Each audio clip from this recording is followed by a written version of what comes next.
Buenos días, iglesia. Muchas gracias por estar aquí en nuestro servicio online. Estamos tan felices que estén aquí. Hoy día estamos continuando nuestra serie que se llama Tesalonicenses, pero queremos dejarles saber que tenemos una aplicación que se llama Crossbridge Miami Springs. Ahí pueden ver nuestros eventos y también pueden conectarse con nosotros. Y también queremos dejarles saber que tenemos servicio a las 11:30 en español y también tenemos un servicio en inglés a las 10. Eso es todo por hoy. Una vez más, muchas gracias por estar aquí.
Hola, soy Henry Rojas, el pastor del Ministerio en Español, aquí en la iglesia de Crossbridge, Miami Springs.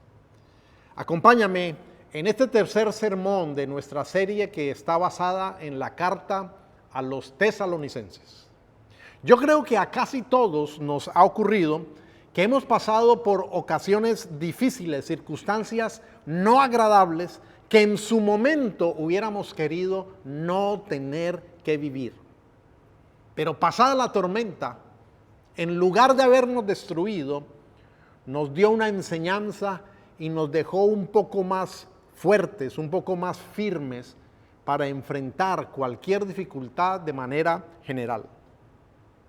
Seguramente hemos tenido pérdidas, desaciertos, malas decisiones, circunstancias que en su momento nos golpearon con fuerza, pero que hoy podemos mirar hacia atrás y darnos cuenta que nos ayudaron a madurar emocionalmente, que nos ayudaron a crecer y nos dieron un poco más de solidez, de firmeza.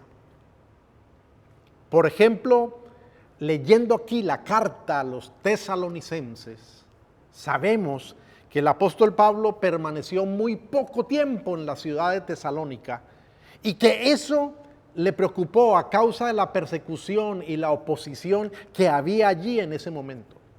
El apóstol Pablo consideró que eso era un peligro para el crecimiento de esta nueva iglesia. Sin embargo, a pesar de su preocupación, a la postre, esto fue algo positivo, porque se convirtió como en un catalizador, en un acelerador. Y esta nueva iglesia, a pesar del poco tiempo que Pablo compartió con ellos en ese viaje, fue una iglesia que se mantuvo firme, sólida, en medio de las dificultades, en medio de la adversidad. En su momento, Pablo hubiera preferido que no hubiera existido esa oposición, haber tenido un tiempo más calmado, más tranquilo, haber tenido más tiempo, más espacio para enseñarle a los tesalonicenses. Aunque no fue así, el resultado fue positivo. El título, el tema para el día de hoy de este tercer sermón es el gozo del ministerio. Así que acompáñeme leyendo en la primera carta a los tesalonicenses, en el capítulo 2, voy a leer desde los versículos 13 al versículo 20. Por esto, de nuestra parte, damos siempre gracias a Dios, pues cuando ustedes escucharon el mensaje de Dios que nosotros les predicamos, lo recibieron como mensaje de Dios y no como mensaje de hombres. Y en verdad es el mensaje de Dios, el cual produce sus resultados en ustedes los creyentes. Cuando ustedes, hermanos, sufrieron persecución a manos de sus paisanos, les pasó lo mismo que a las iglesias de Dios de los que pertenecen a Cristo Jesús en Judea, pues ellos también fueron perseguidos por sus paisanos los judíos. Estos judíos mataron al Señor Jesús, como antes habían matado a los profetas, y nos echaron fuera a nosotros. No agradan a Dios y están en contra de todos. Pues cuando queremos hablar a los que no son judíos, para que también se salven, no nos dejan hacerlo. De esta manera llenan siempre la medida de sus pecados. Pero para poner fin a eso, el terrible castigo de Dios ha venido sobre ellos. Hermanos, cuando nos separamos de ustedes por algún tiempo, aunque no los veíamos, siempre los teníamos presentes en nuestro corazón y deseábamos mucho ir a verlos. Intentamos ir, por lo menos yo, Pablo, quise hacerlo varias veces, pero Satanás nos lo impidió. Pues ¿quién es nuestra esperanza, nuestra alegría y nuestro motivo de orgullo delante de nuestro Señor Jesús cuando Él regrese? Si no lo son ustedes, ningún otro lo será. Sí, ustedes son nuestra gloria y nuestra alegría. Ciertamente yo luché un poco observando este texto para tratar de sacar las ideas principales, como para que estas ideas principales se convirtieran en subtítulos y le dieran cuerpo a mi bosquejo. Pero a la final decidí agrupar todos estos versículos en una sola idea, en una sola frase, que estoy seguro que engloba todo lo que he leído. El valor de creer en el Evangelio como palabra de Dios. Es un tesoro de valor extraordinario que tenemos cuando creemos realmente en la Biblia como palabra de Dios. ¿Eres creyente? Entonces tú tienes un tesoro en tus manos, sea que la tengas así de manera impresa o la tengas en tu celular, en tu tableta, en tu laptop, en tu computador, pero es un tesoro de valor incalculable. El que los tesalonicenses hubieran creído el mensaje predicado por Pablo y por Silas, hizo en primer lugar que ellos, este grupo misionero, diera gracias a Dios. Y ese es el valor de creer en el Evangelio como palabra de Dios, porque en primer lugar produce gratitud hacia Dios. Si notaste, el texto no dice, cuando Pablo les escribe, damos gracias a ustedes los tesalonicenses porque recibieron el mensaje que nosotros les dimos. No, el texto dice, damos gracias a Dios por causa de los tesalonicenses. Hay una enorme diferencia. El que una persona pueda recibir el mensaje del Evangelio como el mensaje de Dios, definitivamente es una obra sobrenatural que solo Dios puede producir soberanamente en el corazón del ser humano. Se necesita la intervención de Dios para dar vida por gracia divina, para que surja ese entendimiento, para que surja esa comprensión del mensaje, para que surja la fe que se deposita en el significado, en el contenido de ese mensaje.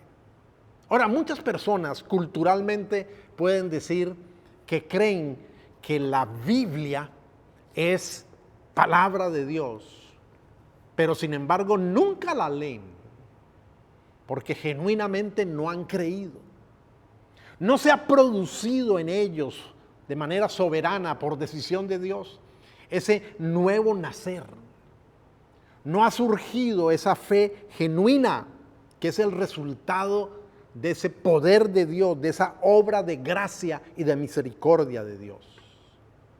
La Biblia claramente nos dice que para que un ser humano pueda ir hacia Dios, quiera ir hacia Dios, se necesita esa intervención inicial de Dios de manera soberana. Dice Juan, capítulo 6, versículo 65, son palabras de Cristo y dice, por esto les dije que nadie puede venir a mí, a menos que se lo haya concedido el Padre. Y también dice el libro de los Hechos 13:48, al oír esto, los gentiles, es decir, los no judíos, se alegraron y celebraron la palabra del Señor y creyeron todos los que estaban destinados a la vida eterna. La Biblia vez tras vez nos insiste que cuando alguien acude a los pies de Cristo es porque Dios previamente ha obrado en esa persona. De otra manera es imposible. La Biblia claramente nos enseña que el hombre al nacer físicamente está muerto espiritualmente, está separado, está desconectado de Dios. Y lo primero que necesita para poder creer, para poder buscar la comunión con Dios es nacer espiritualmente. Cristo le dijo a Nicodemo, si no naces de nuevo, no puedes entrar en el reino de Dios. La carta a los Efesios nos dice que estando muertos, separados, desconectados de Dios, aún en ese estado, Dios nos dio vida y nos salvó, dándonos vida junto con Cristo. Es decir, que la Biblia está hablando de que la obra de la regeneración es algo que Dios produce soberanamente y que Él nos lleva a la conversión. La carta a los Efesios, capítulo 2, versículo 1 y luego versículo 4 y 5 dice, en otro tiempo ustedes estaban muertos en sus transgresiones y pecados, pero Dios, que es rico en misericordia, por su gran amor por nosotros, nos dio vida con Cristo, aun cuando estábamos muertos en pecados. Por gracia ustedes han sido salvados. Pablo y sus compañeros de misión estaban agradecidos con Dios, porque ellos sabían que el resultado de fe que se había dado en los habitantes de Tesalónica, al recibir el mensaje del Evangelio, era producto de una acción soberana de Dios. Por eso él escribió en el capítulo 1, versículo 4, hermanos amados de Dios, sabemos que Él los ha escogido. Así que cuando tenemos la oportunidad de ver a alguien que responde con interés, que responde con fe al mensaje del Evangelio, si ese interés es genuino, si esa fe es verdadera, entonces estamos presenciando un testimonio de la acción de Dios. Estamos presenciando un testimonio de cómo es que Dios salva al ser humano que envió a Cristo justamente a buscarnos y a salvarnos. Nos convertimos en testigos de la obra de Dios. Cada verdadero creyente es un motivo constante para agradecer a Dios. Si tú eres un verdadero creyente, tú eres un motivo constante para dar gracias a Dios, porque Dios está demostrando en ti su bondad y su amor. El apóstol Pablo, como portador de este mensaje del Evangelio, él tenía en sí mismo el testimonio. Tenía la fe para creer que el mensaje que él predicaba era palabra de Dios. Podemos recordar que Dios le salió al encuentro de una manera muy dramática cuando Pablo iba camino a Damasco, cuando solamente respiraba odio y muerte contra los cristianos. Pero Dios le alcanzó en este camino, le derrumbó. Y ahí Pablo, de una manera sobrenatural, tuvo su encuentro personal con Dios y se dio la obra de regeneración que lo llevó a la conversión. Tiempo después, él escribe a los Gálatas y les dice en el capítulo 1, versículo 11, hermanos, quiero que sepan que el evangelio que yo predico no es una invención humana. Y luego en el versículo 15 y 16, sin embargo, Dios me había escogido desde antes que yo naciera y me llamó por su gracia. Y cuando Él quiso revelarme a su Hijo para que fuera a predicarlo entre los gentiles, no fui inmediatamente a consultar con nadie. Pablo estaba convencido de que el mensaje que él estaba comunicando era palabra de Dios, porque Dios lo había escogido a él, aún desde antes de nacer. Y por eso Dios lo encontró en este camino. Así que Él está dando gracias por la respuesta a los tesalonicenses, pero está dando gracias a Dios por su manifestación de poder, por su misericordia, por su gracia, por su obra tan extraordinaria al producir ese cambio en el corazón de estos seres humanos. Ahora, ¿qué significa? ¿Qué implica para nosotros creer que la Biblia es palabra de Dios? Hoy, por ejemplo, ¿qué implicación tiene? Significa que creemos que el contenido, como fue escrito por los autores humanos en los originales, en primer lugar, es una revelación de Dios. Creemos que la Biblia es palabra revelada por Dios. Dios es quien tomó la iniciativa de darse a conocer. El mensaje no nació como una iniciativa humana. Dios se reveló, Dios se mostró, Dios se dio a conocer, por ejemplo, a Moisés, a David, a Isaías, a Pablo, a Pedro. Y así a cada uno a los cuales recibieron de primera mano, de parte de Dios, la revelación de quién es Dios y cuál es su voluntad y cuál era su mensaje y su manera de relacionarse con nosotros, los seres humanos. Así consta en las Escrituras. Aún en aquellos profetas que habiendo recibido el mensaje, la revelación de Dios y habiéndolo comunicado, nunca ellos escribieron para dejarlo consignado. Pero creemos que ese mensaje que luego fue consignado por otras personas, en primer lugar fue una revelación de Dios. Creemos que la Biblia revela quién es Dios y cuál es su voluntad. En segundo lugar, como implicación para nosotros, creemos que todos los escritores originales de la Biblia fueron guiados por Dios para escribir sin error. Que Dios mediante el Espíritu Santo los guió para que escribieran cada palabra en el original sin error. Es decir, que creemos en la inspiración plenaria de la Escritura. Y esta es Escritura con E mayúscula, porque estamos hablando de la Escritura que contiene la revelación y la inspiración de Dios. Creemos que la Biblia es palabra inspirada de Dios. No tan solo que contiene la palabra de Dios, sino que es la palabra de Dios. Ahora, yo no estoy hablando de la inspiración en el mismo sentido humano cuando un compositor se siente motivado para producir una obra musical, cuando un compositor se siente motivado, se siente inspirado para escribir la letra de una canción o un artista para hacer una obra. No, yo estoy hablando de la inspiración que significa que salió del aliento de la boca de Dios, de la respiración de Dios. Por ejemplo, Lucas, el autor del Evangelio, también que es el mismo autor del libro de los Hechos, él no fue el receptor original de la revelación de Dios. El mensaje no le fue dado a él de primera mano, sino que él lo aprendió por medio de otros testigos. Él estudió los acontecimientos, los hechos. Pero creemos que cuando él fue a escribir ese mensaje que él había aprendido por otros testigos de primera mano, Dios lo inspiró a él para que escribiera sin error. Y cada palabra quedó consignada allí sin error.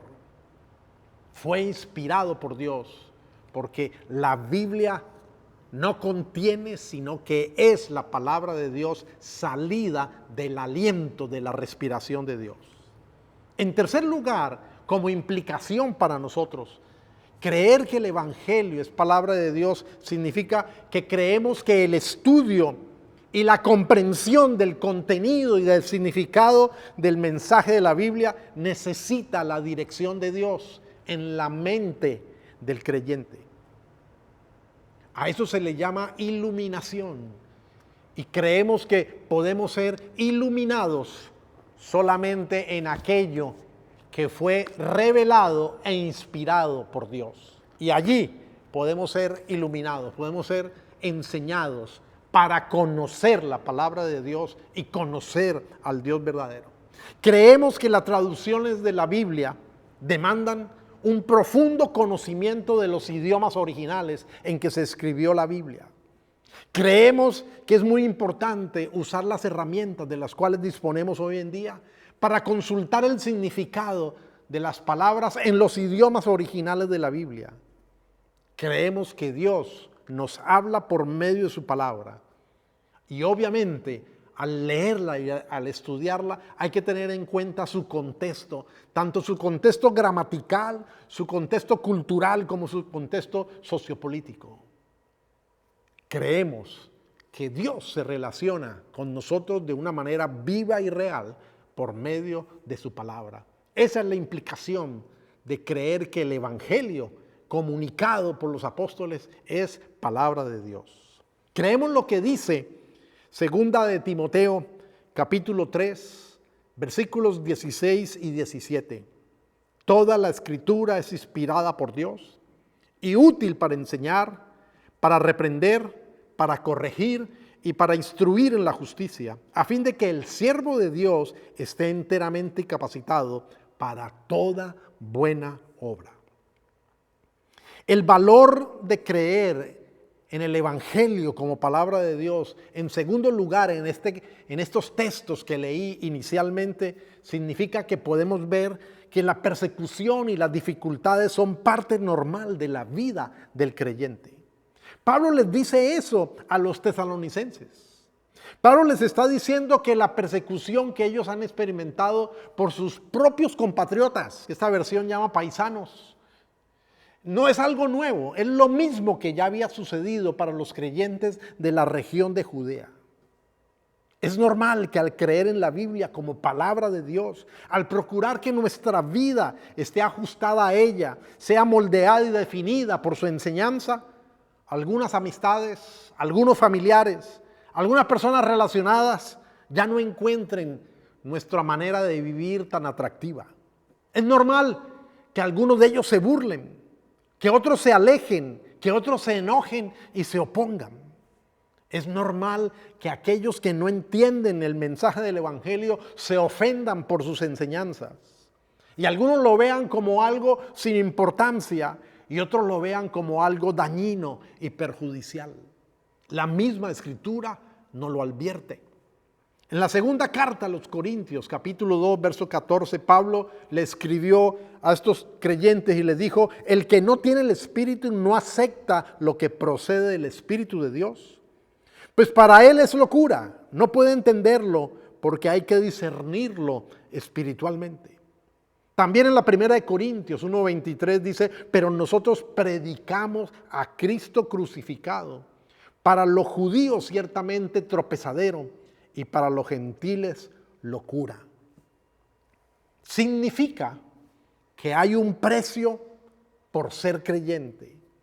Hay un precio por querer seguir a Jesús. Hay un precio que hay que pagar por querer vivir nuestra identidad en Cristo. Hay un precio por creer que la Biblia es palabra de Dios. Aquí necesito hacer un paréntesis porque leyendo el texto base de hoy, encontramos que después de que Pablo habla de estas dos verdades de dar gracias a Dios por la fe de los tesalonicenses y de enseñarles que la persecución es algo normal a causa de su fe, luego Pablo narra un hecho de una manera muy fuerte. Es una verdad muy dura. Él está hablando de cómo el pueblo judío que en ese momento no creyó, no aceptó a Jesús como el Mesías, comenzó a oponerse. Pero no significa que Pablo está buscando humanamente a quién echarle la culpa de la muerte de Jesús. No significa que Pablo está alentando mantener una mala actitud hacia el pueblo judío y dar pie al antisemitismo. No, porque él era muy consciente de que Cristo vino a morir libre y voluntariamente para llevar a cabo la obra de redención. Él era muy consciente de que esto fue determinado en la eternidad, de que la muerte de Jesús está por encima de las actitudes de los seres humanos, porque es un plan divino diseñado en la eternidad. Obviamente los seres humanos somos responsables de nuestras actitudes.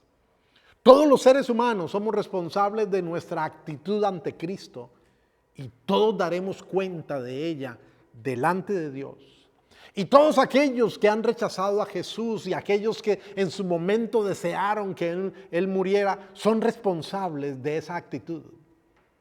Pero sin saberlo, simplemente ellos fueron usados, por decirlo así, o fueron medios para llevar a cabo un plan eterno, porque estaba determinado el sacrificio del Mesías y que se llevaría a cabo de esa manera la obra de redención, la obra del perdón de los pecados. Hay un detalle curioso cuando vemos esto, que la muerte de Cristo en la cruz nos recuerda que no solamente los judíos, podríamos decir, mataron a Jesús, sino también los gentiles, porque la manera de morir en la cruz no era una manera de castigar judía, no hacía parte de la cultura judía. La manera de castigar de los judíos era lapidando a la gente con piedras. Así que podemos decir, simbólicamente hablando, que la muerte de Jesús en la cruz nos recuerda al haberse dado en un contexto, en una cultura judeo-gentil, por el dominio de Roma sobre ellos, nos recuerda que todos los seres humanos somos culpables de la muerte de Jesús, sin dejar de reconocer que es un plan eterno, soberano de Dios, para venir a buscar lo que se había perdido y salvar a aquellos que Él ha decidido llamar a la fe y al arrepentimiento por el mensaje del Evangelio. El valor de creer en el Evangelio como palabra de Dios, en tercer lugar, en este texto, nos hace ver la bendición de la iglesia como parte de nuestra familia espiritual. Voy a volver a leer los versículos 17 al 20. Hermanos, cuando nos separamos de ustedes por algún tiempo, aunque no los veíamos, siempre los teníamos presentes en nuestro corazón y deseábamos mucho ir a verlos. Intentamos ir, por lo menos yo, Pablo, quise hacerlo varias veces, pero Satanás nos lo impidió.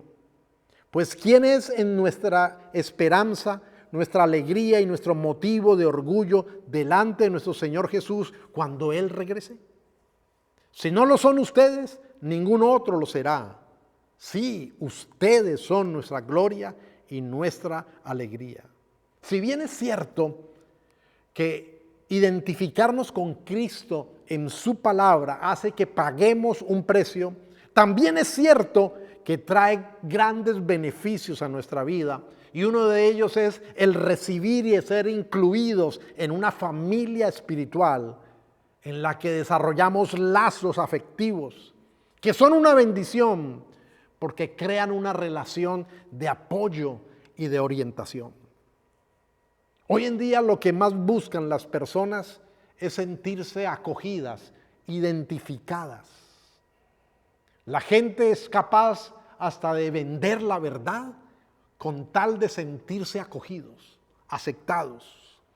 No están buscando muchas veces la verdad, el contenido, sino que están buscando la relación, sentirse acogidos, amados. Y en este mundo tan grande y a la vez tan pequeño por medio de la rapidez de las comunicaciones y donde las redes sociales nos inundan con relaciones superficiales e impersonales, el compañerismo y la comunión en la iglesia local es un bálsamo que alivia la soledad de las personas, les comunica propósito a su existencia.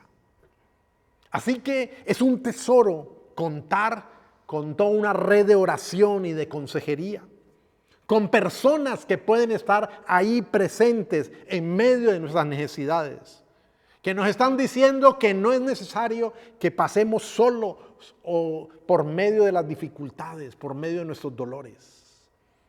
En la medida que tú abras tu corazón y que seas sabiamente vulnerable, en la medida que te conectes, la comunión espiritual enriquecerá tu existencia. Porque la iglesia local nos brinda espacio tanto para recibir como para poder dar también, para que podamos usar nuestros talentos, nuestras habilidades, nuestros conocimientos. La iglesia local te brinda servicio y te da la opción de que puedas servir también a otros.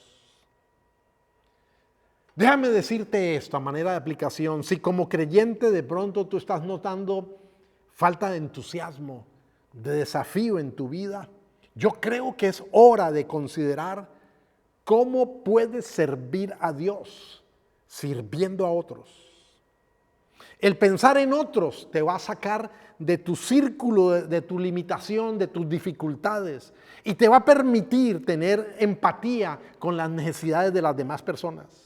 Te va a empujar a ser testigo de lo que Dios está haciendo en la vida de otras personas, así como Pablo y Silas pudieron verlo con los tesalonicenses. Podemos servir hacia afuera, hacia los no creyentes, pero también podemos servir hacia adentro, aquellos que ya hacen parte del cuerpo de Cristo Jesús y que están ubicados en la iglesia local. Pablo esperaba, esa era su esperanza en el retorno de Cristo. Él esperaba que la vida de los tesalonicenses fuera su alegría y fuera su motivo de satisfacción cuando Cristo regresara por segunda vez. Pablo utiliza un término allí en griego muy especial que está hablando de corona. Pablo esperaba que el ministerio hecho en medio de los tesalonicenses fuera su corona de satisfacción en el retorno de Cristo para presentarle a Cristo. Y el término que Pablo utiliza en el original griego allí no está hablando de una corona de un rey, de una autoridad. Está hablando de la corona de un vencedor. Está usando en la cultura griega, en los Juegos Olímpicos antiguos griegos, está usando esa idea, esa imagen de una corona tejida en forma de círculo con las ramas y las hojas del olivo, que simbolizaban la victoria en estos antiguos juegos griegos. Así que el ministerio cristiano, hecho en la dirección del Espíritu Santo, es un fiel testimonio de la victoria de Cristo sobre la muerte y sobre el pecado. Es un fiel testimonio de que Cristo derrotó la tumba y ascendió a los cielos, desde donde Él regresará por segunda vez. El ministerio cristiano, el servicio a Dios, sirviendo a los demás, la comunicación del mensaje del Evangelio, es un fiel testimonio de la resurrección de Jesús, que es garantía de nuestra propia resurrección. Primera de Corintios, capítulo 15, versículos 53 al 58, habla de esta victoria de Jesús, sellada, confirmada en la resurrección. Y habla cómo estamos unidos a esa victoria, cómo tendremos coronas de laureles, como vencedores, porque Jesús ha vencido. Y eso es producto de creer en el Evangelio como palabra de Dios y no palabra de seres humanos, y no simplemente que la iglesia es una institución humana, aunque lo es y está llena de defectos, pero por encima de eso está la soberanía de Dios y la obra poderosa de Dios por medio de su Santo Espíritu. Dice 1 Corintios 15, 53 al 58, porque lo corruptible tiene que revestirse de lo incorruptible y lo mortal de la inmortalidad.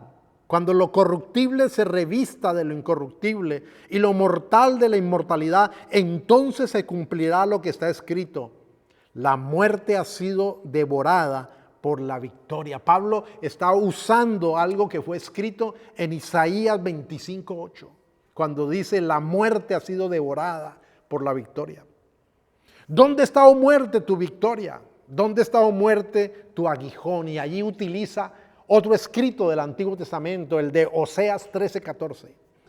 El aguijón de la muerte es el pecado y el poder del pecado es la ley, pero gracias a Dios que nos da la victoria por medio de nuestro Señor Jesucristo. Por lo tanto, mis queridos hermanos, manténganse firmes e inconmovibles, progresando siempre en la obra del Señor, conscientes de que su trabajo en el Señor no es en vano. Qué palabras tan llenas de sabiduría y tan alentadoras. Por eso te invito a que conmigo te unas a la gratitud a Dios por cada verdadero creyente, testimonio de la obra poderosa de Dios que ha vencido la muerte. Te invito a que adoremos a Dios, quien nos da la fortaleza en medio de las dificultades y que nunca nos abandona. Te invito a ser un servidor de Dios, sirviendo a otros por medio del gozo del ministerio, que apunta al día que Jesús regrese por segunda vez.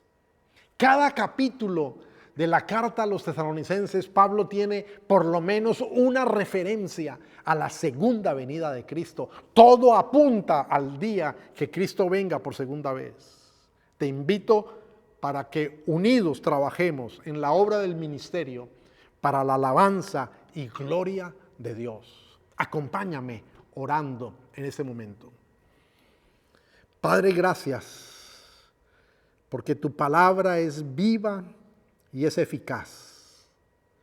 Tu palabra ha tenido el poder de transformar nuestras vidas, nuestros corazones.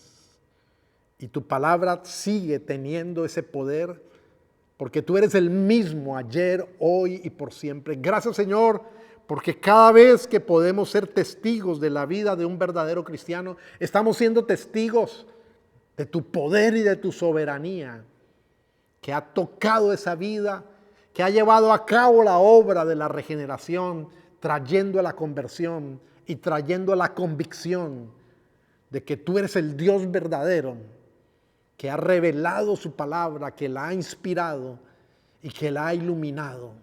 Gracias, oh Dios, porque al leer tu palabra estamos bebiendo de la fuente de vida.